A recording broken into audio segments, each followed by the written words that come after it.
বিসমিল্লাহির রহমানির রহিম। আসসালামু আলাইকুম ওয়া রাহমাতুল্লাহ। প্রিয় শিক্ষার্থীরা, ওয়েলকাম টু মুমিনুলস টিচিং হোম। প্রিয় শিক্ষার্থীরা, এ পর্যায়ে তোমাদের পাঠ্য বইয়ের 47 পৃষ্ঠা এবং 48 পৃষ্ঠার কিছু বর্ণিত অংশ নিয়ে আলোচনা করা হবে।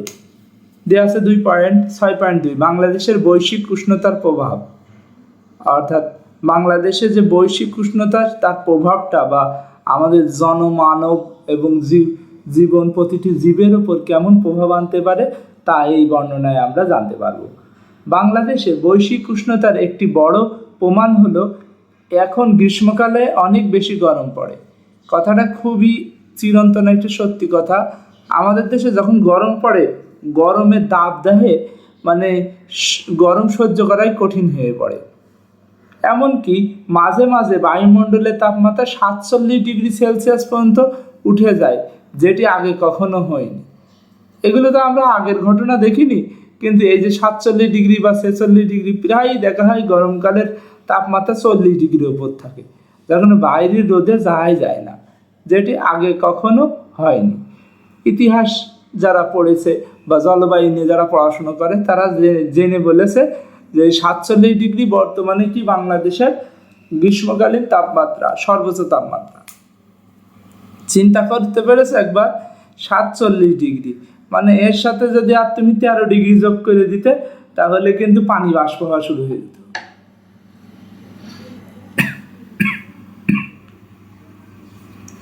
তাপমাত্রা উত্তাপ থেকে এটি অত্যন্ত স্পষ্ট যে গ্রীষ্মকাল ও শীতকালে দুই সময়ের তাপমাত্রা আগের তুলনায় বেশি থাকে। অর্থাৎ বৈশ্বিক উষ্ণতার প্রভাব স্পষ্টভাবে বাংলাদেশে পড়তে শুরু করেছে। বাংলাদেশের মিঠা পানিতে এর প্রভাব কি হবে, অর্থাৎ স্বাদু পানি, যে পানিগুলো পান করার উপযোগী, এই পানিতে কি হবে। তোমরা আগেই জেনেছো যে বৈশ্বিক উষ্ণতার কারণে বায়ুমণ্ডলের তাপমাত্রা বাড়লে পৃথিবীর সঞ্চিত বরফ গলতে শুরু করবে এবং সমুদ্রের পানির উচ্চতা বেড়ে যাবে। এর প্রভাব বাংলাদেশে অনেক বেশি তীব্র হবে, যার কারণে বঙ্গোপসাগরের পানির উচ্চতা বেড়ে আমাদের দেশে প্রায় 1/3 পানির নিচে তলিয়ে যাবে। পানির নিচে চলে যাবে কত? বাংলাদেশের 1/3। এটা একটা ইম্পর্টেন্ট দিক, তোমাদের ইতোপূর্বে আলোচনা করা হয়নি। তাহলে যদি বৈশ্বিক উষ্ণতার প্রভাবে বরফ গলতে শুরু করে, তাহলে সেই বরফ গলার কারণে কত ভাগ? 1/3 পানির নিচে তলিয়ে যাবে। সাগরের লবণাক্ত পানি মূল ভূখণ্ডে ঢোকার কারণে নদ নদী, খাল বিল আর ভূগর্ভের পানি লবণাক্ত হয়ে যাবে, অর্থাৎ মোহনার পানিগুলো লবণাক্ত হয়ে যাবে, যার ফলে মিঠা পানি বলতে আর কিছু থাকবে না। অর্থাৎ সমুদ্রের পানি উল্টো আসবে নদীর পথে, নদী থেকে সমুদ্রের পানি যাওয়ার কথা ছিল, কিন্তু পানি প্রবেশ করবে সমুদ্রপথ থেকে নদী পথে।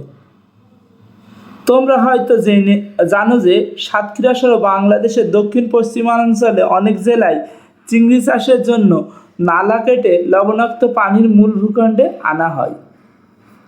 প্রিয় শিক্ষার্থীরা, ঘেরে চাষ করা হয় চিংড়ি চাষ, সেই পদ্ধতিটা এখানে বলা হয়েছে। এ সম্পর্কে তোমরা চাইলে বিস্তারিত জেনে নিতে পারো।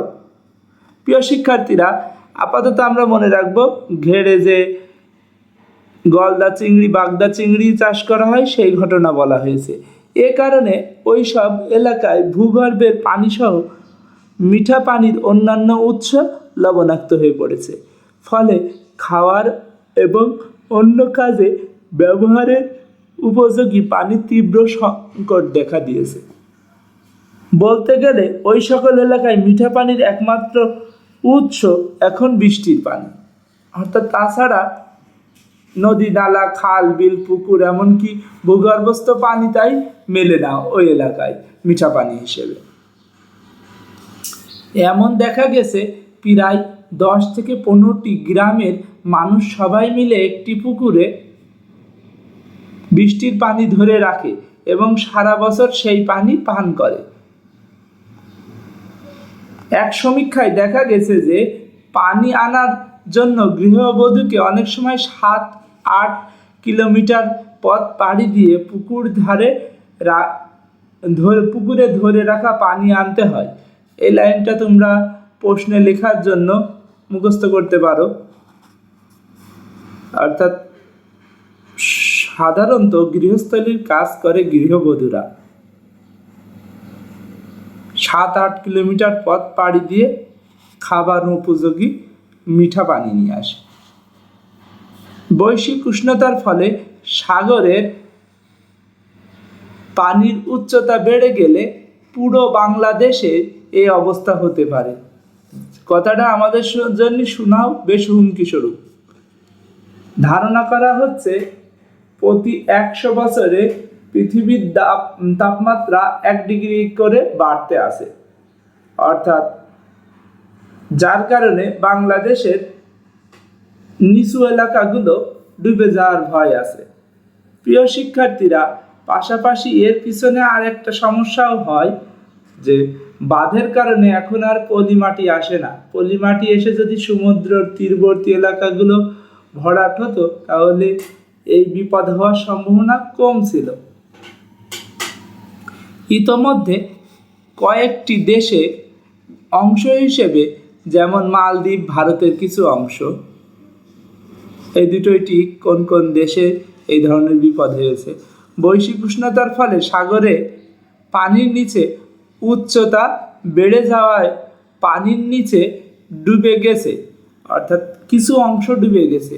ওই সকল দেশের জনসংখ্যার বড় একটি অংশ জলবায়ু শরণার্থী পরিণত হয়েছে। অর্থাৎ তার মানে জলবায়ুর কারণে ভূমিযুক্ত মানুষ আজ ভূমিহীন হয়ে গেছে, তাই তাদের জলবায়ু শরণার্থী বলা হয়েছে। তারপরে বলা হয়েছে বাংলাদেশ নদীমাতৃক দেশ। বৈশ্বিক উষ্ণতার ফলে বৃষ্টিপাতের ধরন পাল্টে গিয়ে নদ নদীতে পানির প্রবাহ আর গতিপথও পাল্টে যেতে পারে, যার প্রভাব সুদূর প্রসারী। সবচেয়ে বড় কথা হচ্ছে একটা নিয়মে আমাদের প্রকৃতি চলে, সেই নিয়মে যখন বাধাগ্রস্ত হয় প্রকৃতি তখন তার ভালো রূপের বদলে খারাপ রূপ দেখায়, এবং যেটা মানব সভ্যতা টিকে থাকার পেছনে হুমকি স্বরূপ হয়ে দাঁড়ায়। এই যে যত রকম প্রাকৃতিক দুর্যোগ দেখি সব আমাদের দুহাতেরই কামাই। প্রিয় শিক্ষার্থীরা, এই ভিডিওর আলোচনা এতটুকুই। দেখা হবে পরবর্তী কোনো ভিডিওয়। আল্লাহ হাফেজ।